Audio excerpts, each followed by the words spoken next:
నమస్కారం. నేను దొంగల రంజిత్ కుమార్, నడిగడ్డ క్లబ్ పోరాట సమితి జిల్లా చైర్మన్.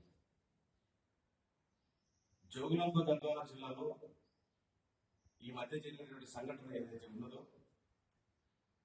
నెట్టెపాడు ప్రాజెక్టు కింద మరియు జూరాల హైడల్ ప్రాజెక్టు కింద భూములు కోల్పోయినటువంటి రైతుల పేరున డబుల్ క్లైమ్ చేస్తూ కోర్టులో సూపరింటెండెంట్ గా పనిచేస్తున్నటువంటి వ్యక్తి ఆయన భార్య పేరు మీద దాదాపు 3,50,00,000 పైచిలకు అక్రమాలకు పాల్పడిన నేపథ్యంలో దీని వెనక ఉన్నటువంటి వాస్తవ విషయాలను, దీని వెనక ఉన్నటువంటి అనేక కోణాలను నిష్పక్షపాతంగా విచారణ జరపాల్సిన అవసరం ఉన్నది. అక్కడ ఉన్నటువంటి సూపరింటెండెంట్ చేస్తున్నటువంటి ఏదైతే అక్రమం ఉన్నదో, అనుమానం వచ్చినటువంటి ఒక న్యాయాధికారి, కోర్టు న్యాయాధికారి అది హైకోర్టు దాకా తీసుకెళ్లడము, ఆ వాస్తవాలను బయటికి తీయాలని చెప్పేసి ఆ చెప్పులు ఎవరి పేరు మీద అయితే డ్రా అవుతున్నాయో మేనేజర్ని కనుక్కోవడము, వాటిని బయటికి వెలికి తీసి పోలీస్ అధికారులకి చేరవేసి కేసు నమోదైనట్లు చేయడం అనేది దీన్ని మేము స్వాగతిస్తున్నాము. ఎందుకోసం అంటే న్యాయాన్ని పరిరక్షించాల్సినటువంటి కొంతమంది అధికారులే ప్రజల సొమ్ముకు, ప్రభుత్వ సొమ్ముకు పహారగా ఉండాల్సినటువంటి వ్యక్తులే ఈరోజు ఇట్లాంటి అక్రమాలకు పాల్పడుతున్న నేపథ్యం. అట్లాగే దీని మీద వెంటనే పోలీసులు కూడా స్పందించి కేసు నమోదు చేసి రిమాండ్ చేసినప్పటికీ పోలీసుల తీరు కూడా స్వాగతిస్తున్నాం. అయినప్పటికీ దీని వెనక ఉన్నటువంటి అనేక కోణాలు, రైతుల పైన డబుల్ క్లైమ్ చేస్తున్నారా, లేకపోతే ఎవరికో రావాల్సినటువంటి రైతుల పేరు ఉన్నటువంటి వారిని వీలు తీసుకుంటున్నారా అనే కోణాన్ని కూడా విచారణ చేయాల్సిన అవసరం ఉన్నది. ఒక జూరాలనే కాదు, ఒక నెట్టెపాడు పథకం కిందనే కాదు, అనేక రిజర్వాయర్ల కింద ఉన్నటువంటి భూములు కోల్పోయిన రైతుల పేరిట భూములు కోల్పోయేది ఒకరైతే పరిహారం తీసుకునేది మరొకరు అన్నట్లు కనిపిస్తా ఉన్నది.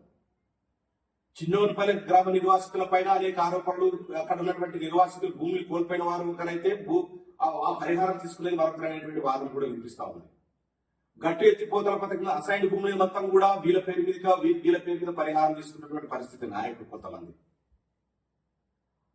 అనేక ప్రాజెక్టుల కింద, రిజర్వాయర్ల కింద వాస్తవంగా రైతులకు రావాల్సినటువంటి పరిహారాన్ని, నష్టపరిహారాన్ని ఇక్కడ కొంతమంది నాయకులు, అధికారులు కుమ్మక్కై యథేచ్ఛగా కాజేస్తున్నమాట వాస్తవం.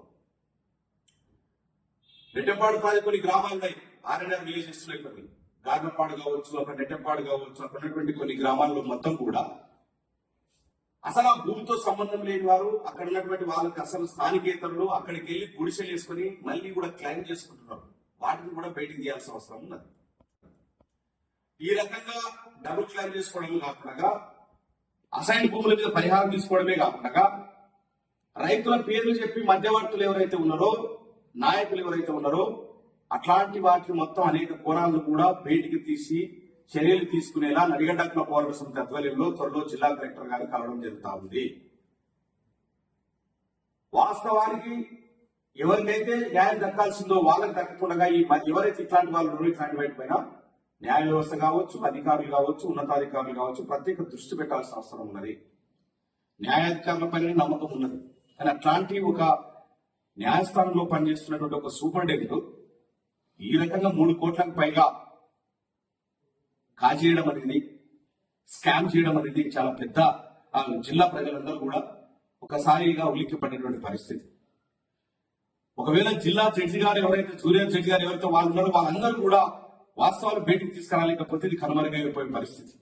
కాబట్టి ఈ సందర్భంగా అధికారులకు కూడా ఒకటే విజ్ఞప్తి చేస్తున్నాం. ఇవన్నీ కూడా త్వరలోపల నడిగడ్డ క్లబ్ పోరాట సమితి ఆధ్వర్యంలో కలెక్టర్ గారిని దృష్టికి తీసుకెళ్లడమే కాకుండా ఉన్నతంగా కూడా పై స్థాయి కూడా రాష్ట్ర స్థాయి అధికారులకు కూడా తీసుకెళ్తాం. త్వరలోపల అనేక అక్రమాలు జరుగుతూ ఉన్నాయి. ఈ రిజర్వాయర్ల పేరిట, ఈ భూ నష్టపరిహారం పేరిట అనేక మంది మధ్యవర్తులు కావచ్చు, ఆయా పార్టీ ప్రధాన నేతల అనుచరులు కావచ్చు, పార్టీ నేతల ఇన్వాల్వ్మెంట్ తో, వారి ప్రోత్సాహంతో ఇట్లాంటి పనులకు పాల్పడుతున్నారు. కాబట్టి ఇట్లాంటి వాటిపైన అధికారులు కూడా పగడ్బందీగా వ్యవహరించాల్సిన అవసరం ఉన్నది. ఖచ్చితంగా నడిగడ్డ క్లబ్ పోరాట సమితి దీనిపై కూడా త్వరలో కార్యాచరణ చేపడుతుందని ఈ సందర్భంగా తెలియదు.